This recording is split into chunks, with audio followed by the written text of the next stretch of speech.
If you ever want to feel truly invisible, try being the unemployed adult child in a family where your sister has 3 kids, a husband who calls himself a crypto advisor, and a mom who still signs her texts with love and light dizzy. I didn't plan to move back in with my parents. It wasn't some 20-something cliche about finding myself or saving money for my startup. No. I'd just been laid off from my warehouse job after the company downsized, again. And after a string of interviews that all ended with, "We'll be in touch," I ended up back in my childhood bedroom, staring at the glow-in-the-dark stars still taped to the ceiling and wondering where the hell I'd gone wrong. The deal was simple: stay here rent-free while I got back on my feet. Or so I thought. Because on day 6, after I made the tragic mistake of sleeping in past 8 a.m., I found a sticky note on my bedroom door.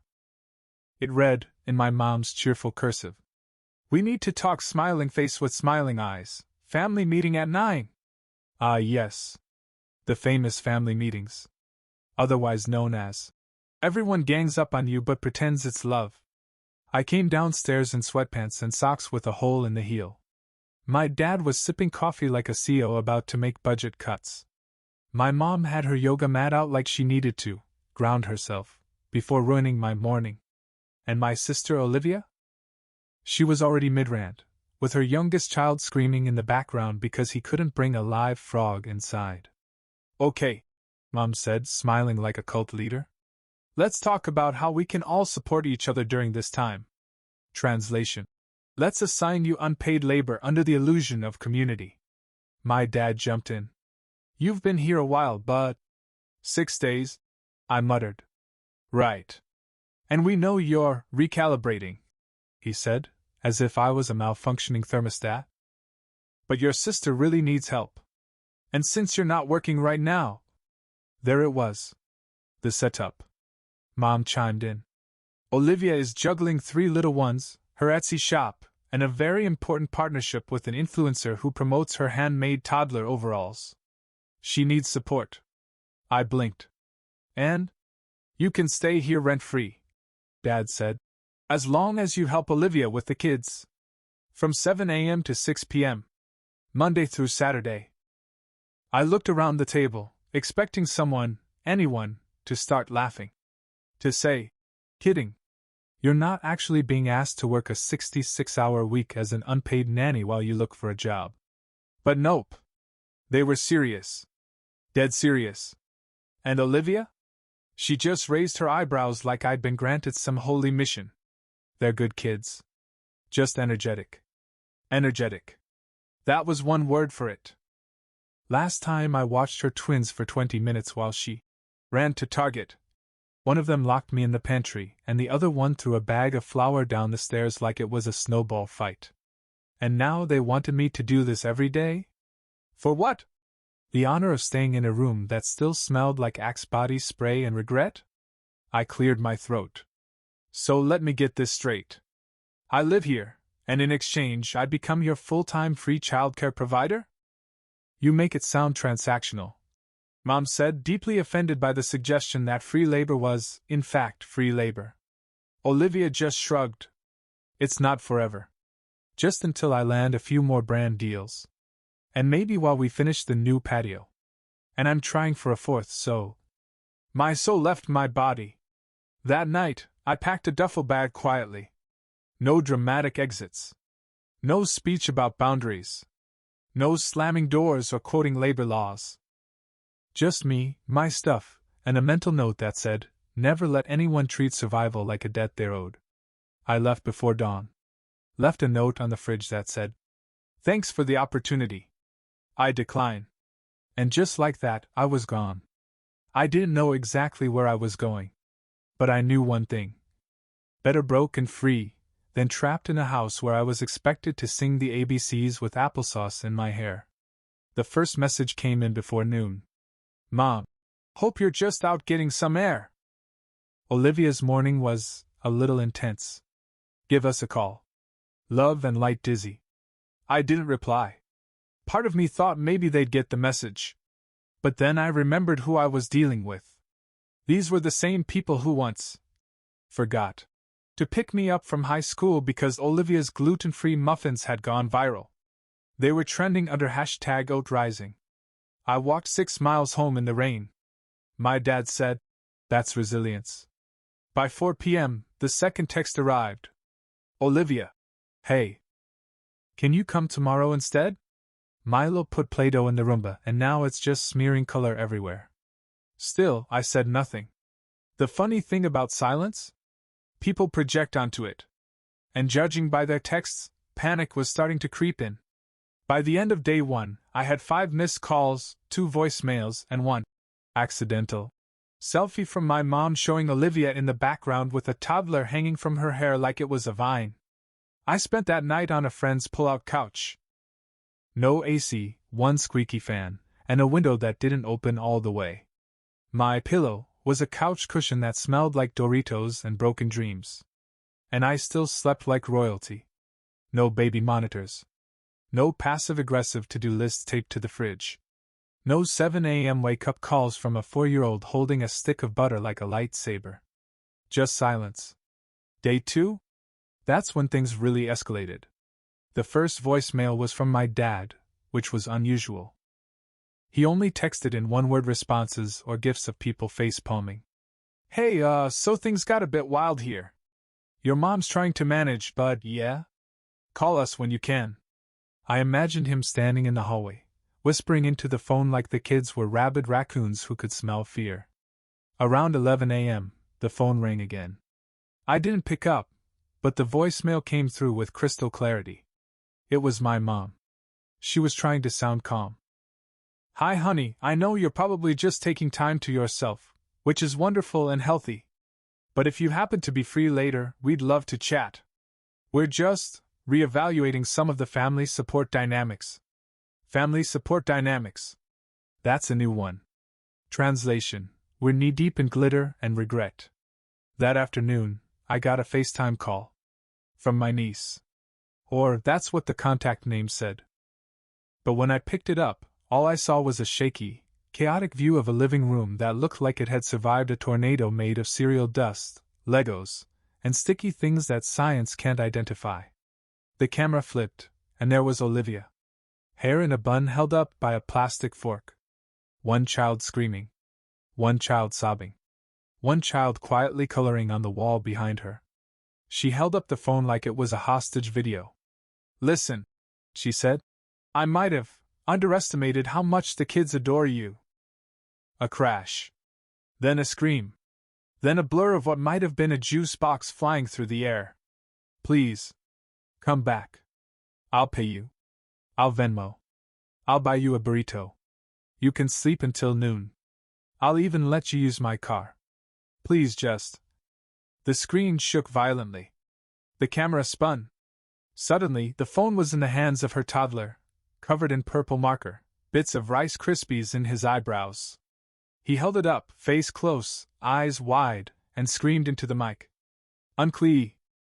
And why poop is orange?" Then it disconnected. I stared at the screen for a moment. A normal person might have felt bad. But me? I laughed so hard I almost dropped my cereal. Again. Because for the first time in I don't even know how long, I wasn't the one cleaning up everyone else's mess. And based on the voicemail I got 10 minutes later, they were just getting started. By day 2's evening, the text volume reached code red.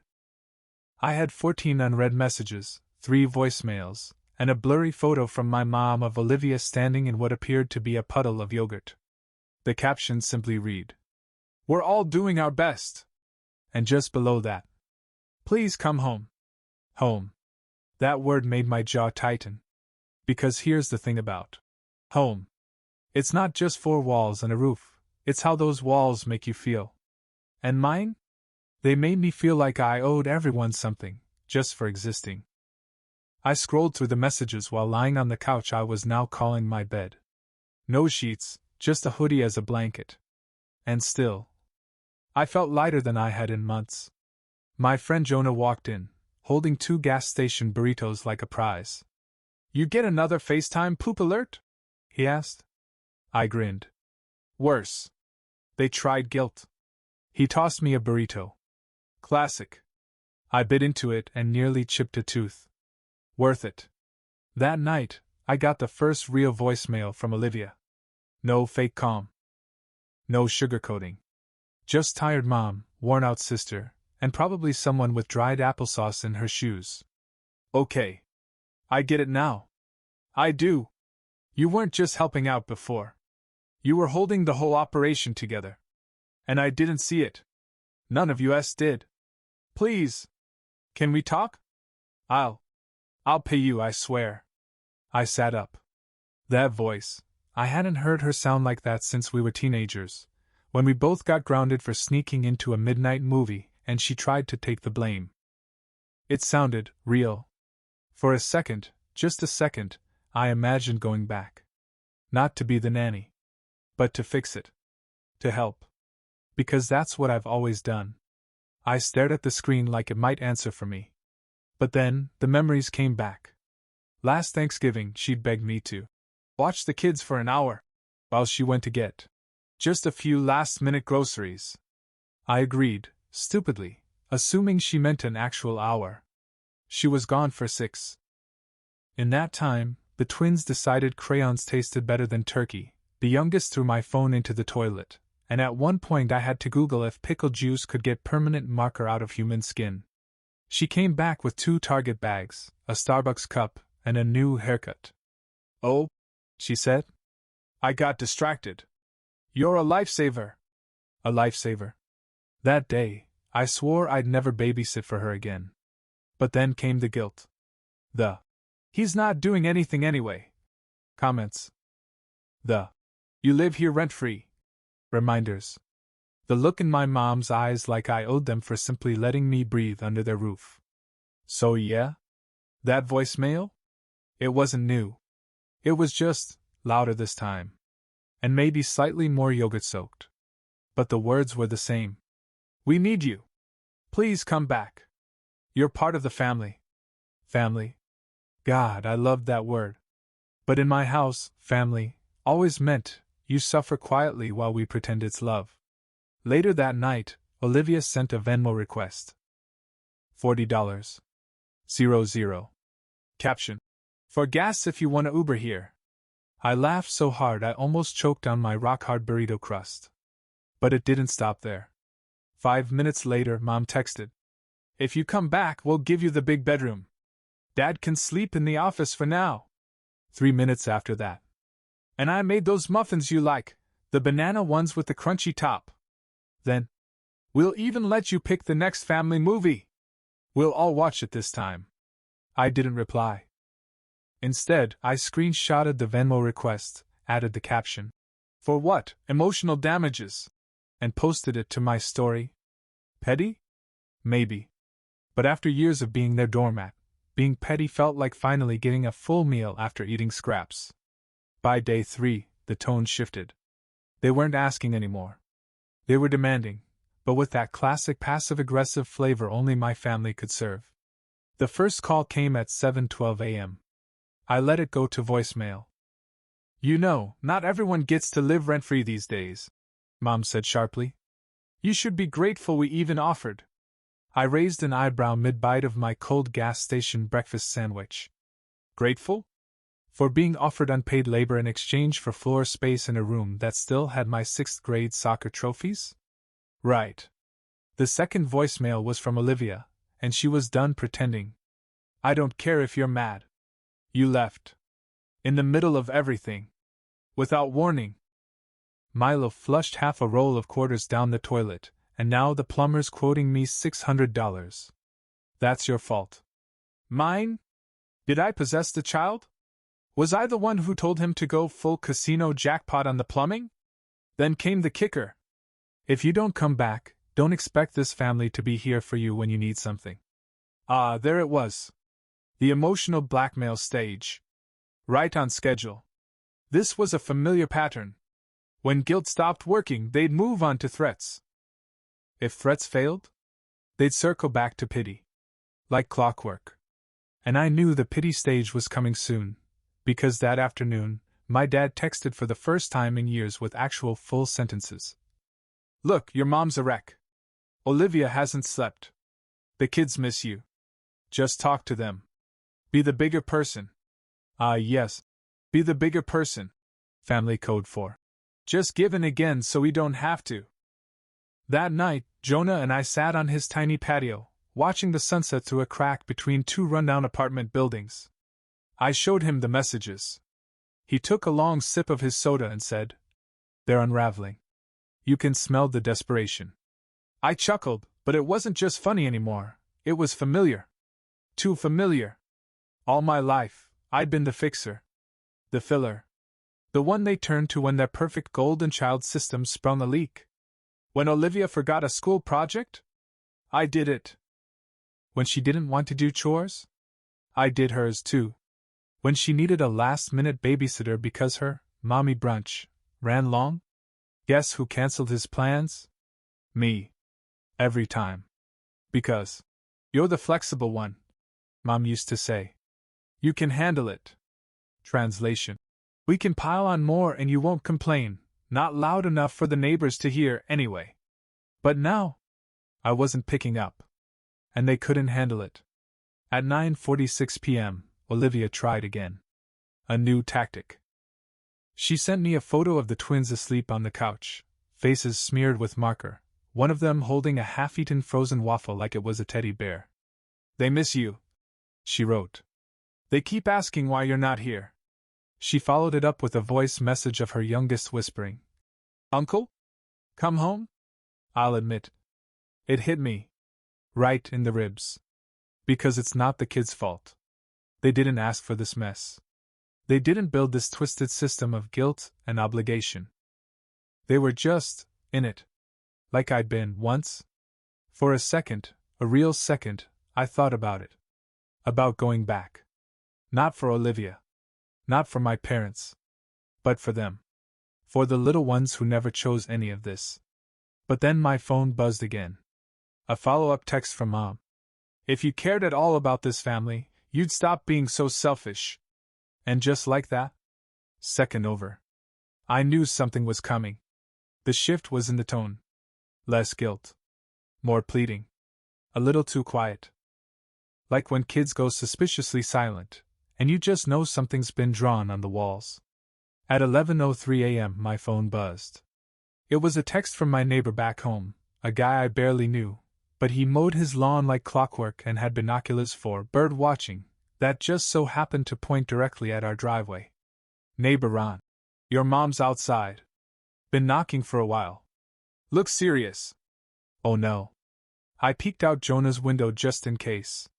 No sign. But 5 minutes later? There was a knock at his door. I froze mid-spoonful of cereal. Jonah looked at me like, "Don't you dare move." The knock came again. And then, "Honey? Are you in there?" "It's just me. I brought muffins."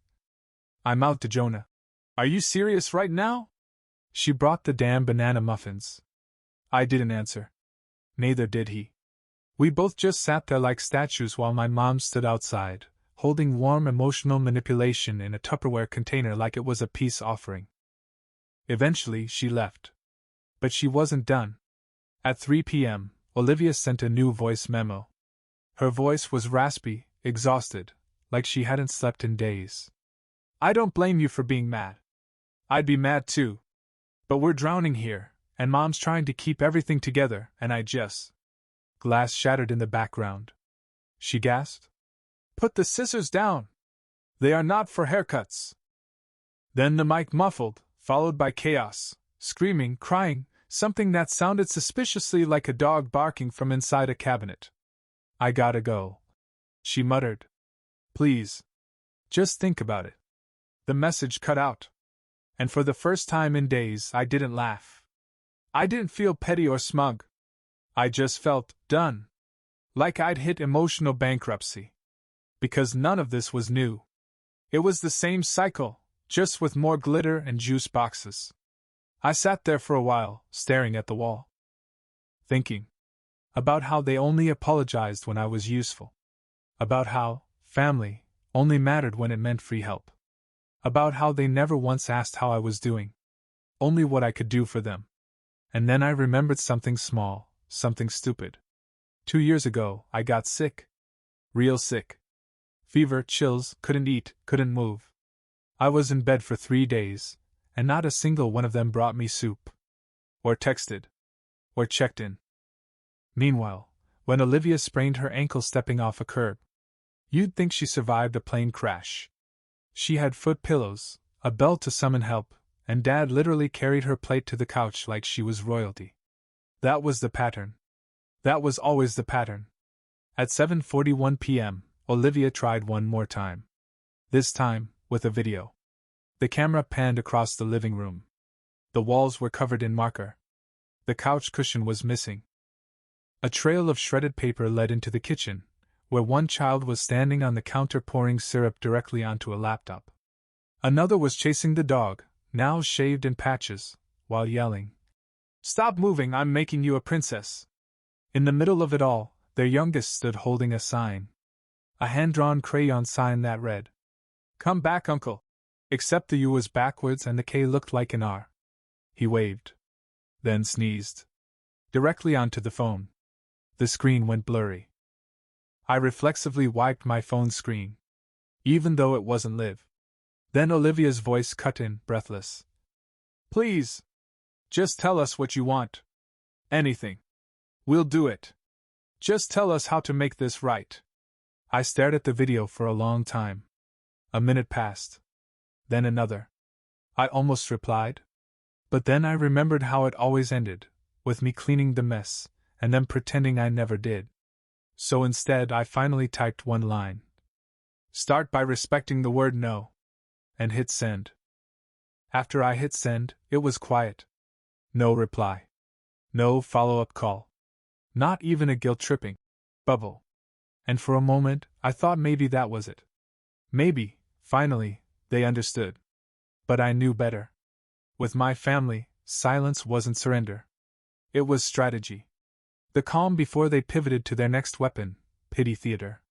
And sure enough, by noon the next day, it started trickling in. First, a group message from Mom titled, "Family Love Red Heart." An album of sweet photos, baby Olivia and me in the sandbox. A blurry pic of us at a petting zoo, a grainy shot of me holding one of her kids, covered in baby food and pride. No caption. Just nostalgia. Then a text. "I know we've made mistakes. But family sticks together, even when things get hard. That's what love means." I rolled my eyes so hard I almost sprained something. Love doesn't mean servitude. Or guilt. Or being everyone's emotional punching bag with a smile. Still, I didn't reply. And that's when it got quiet again, for a full day. No calls. No pings. No toddlers screaming into FaceTime. Just silence. And I started thinking maybe, just maybe, they were finally taking me seriously. That was, until Jonah walked into our tiny apartment kitchen holding his phone like it was radioactive. Bro. He turned the screen toward me. It was a Facebook post. From my mother. Public. Full essay. Caption. "When your heart breaks because someone you love walks away, you bake. You clean. You pray. And you wait." Below was a picture of a sad muffin tray. A tray of banana muffins. With a candle in the middle. Comments were rolling in. "Sending hugs, broken heart. Kids can be so selfish these days. You deserve better, Queen." Jonah looked up. "She just called you a prodigal son in banana bread form." I snorted. Classic. Full sympathy campaign. The next day, Dad texted. "No fluff. No poetry. Mom's not doing well. Olivia says you've made your point. Come home. We'll make adjustments." Adjustments? Like I was a thermostat. But still, that line made me pause. Not because I was moved. Because it confirmed they didn't understand at all. They still thought this was about terms. That I was holding out for a better deal. A softer mattress. Fewer diapers. Not once had they said, "We were wrong." Not once had anyone asked why I left. Only when I'd come back. That evening, I got an idea. I opened my phone. Typed out a message to Olivia. "I'll stop by tomorrow. 20 minutes. No kids. Just you and me, she replied instantly. Yes. Thank you. Seriously. I'll make coffee. Next morning, I arrived right on time. She opened the door looking like she hadn't slept in a week. Eyes puffy. Shirt covered in crayon dust. Hair in a tangled bun with what I think was a pencil sticking out of it. We sat on opposite sides of the kitchen table. The house was eerily quiet. Probably screen time bribery. She slid me a mug and sat down. Before you say anything, she began, I want to say thank you. For everything you did. And I'm sorry. I didn't see it. I didn't value it. I let it become expected. She looked down at the table. I thought you'd always be around. Because you always were. I didn't interrupt. It wasn't a perfect apology. But it was more than I'd ever gotten. And it wasn't enough. We sat in silence for a moment. Me with my untouched coffee. Olivia with both hands wrapped around her mug like it was the only thing holding her together. I thought you'd always be around, she said again. I nodded slowly. I did too. Until I realized around just meant available. Not seen. Not appreciated. Just used. She winced but didn't interrupt. You called me selfish, I said. Mom called me ungrateful. But do you know what I did the night before I left? She shook her head barely. I folded all the laundry, packed lunches, laid out clothes, charged the tablets. I even taped up allergy notes on the fridge for the sitter you never hired. I took a breath. I swept glitter out of the carpet, Liv. Glitter. You know what kind of emotional headspace it takes to do that at midnight? She gave a shaky, guilty smile, like she wasn't sure if she was allowed to laugh. You know how I knew no one would thank me? I asked. Because no one noticed, she whispered. Exactly. I leaned back. You want honesty? She nodded. Please. You don't want me. You want help. A warm body to absorb the chaos. A pressure valve who doesn't explode. But I'm not your employee. I'm your brother. Silence. And then, to her credit, she didn't argue. Instead, she said, I think I got used to you being the one who never said no. And when you finally did, it felt like betrayal. But it wasn't. I betrayed you. That hit different.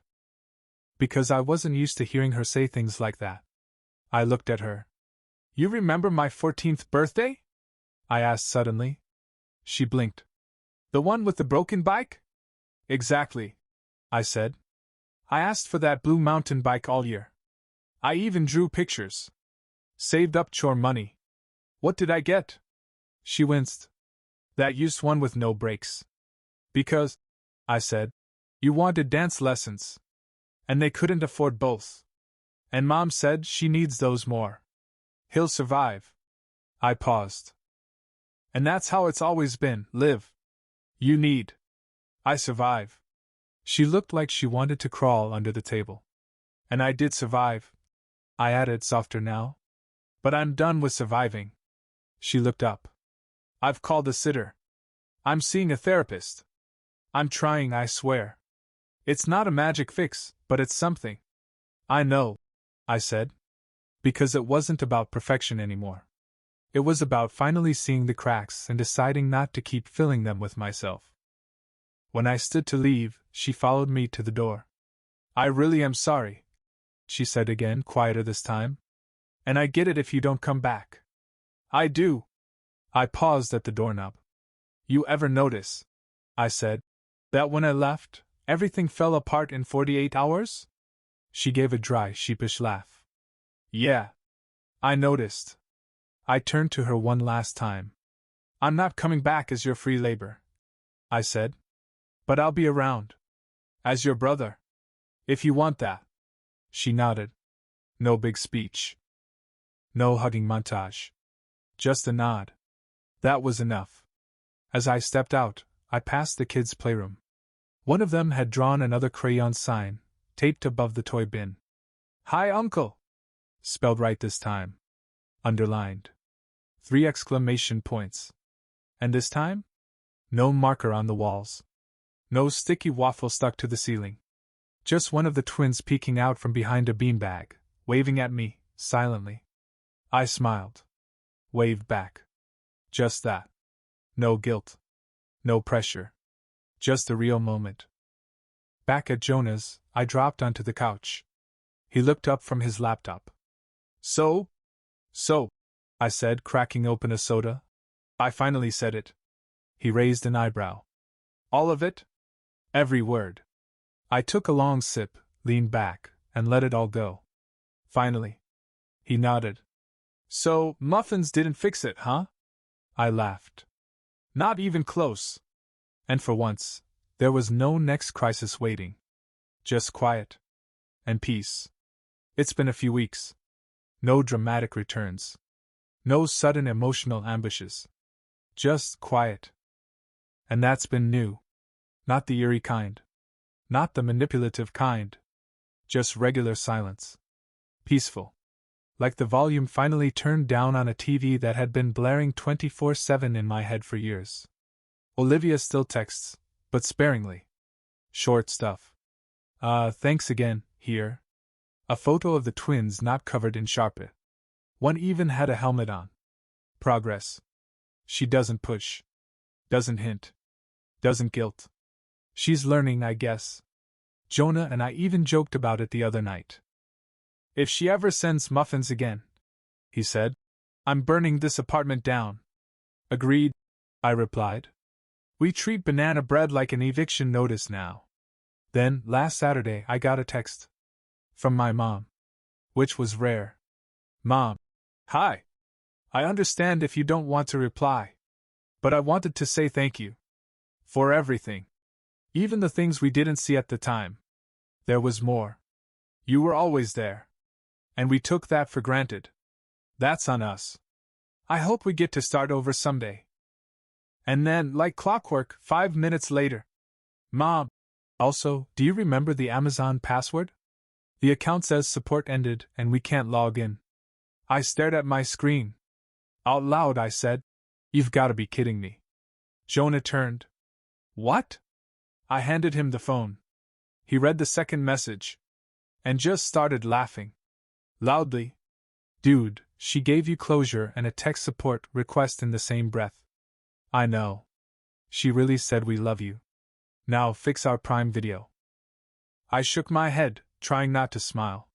It's poetic, honestly. And yeah, maybe old habits die hard. But I didn't reply. I didn't snap or guilt trip. I just forwarded her the password reset page.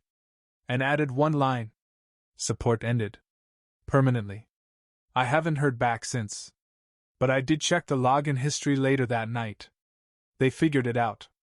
Of course they did. People do, when they stop expecting someone else to carry the mess for them. The next morning, Olivia sent me a video. One of the twins, the same one who used to scream like a fire alarm, holding up another sign. This one said, Thank you, Uncle. With a drawing underneath. Me.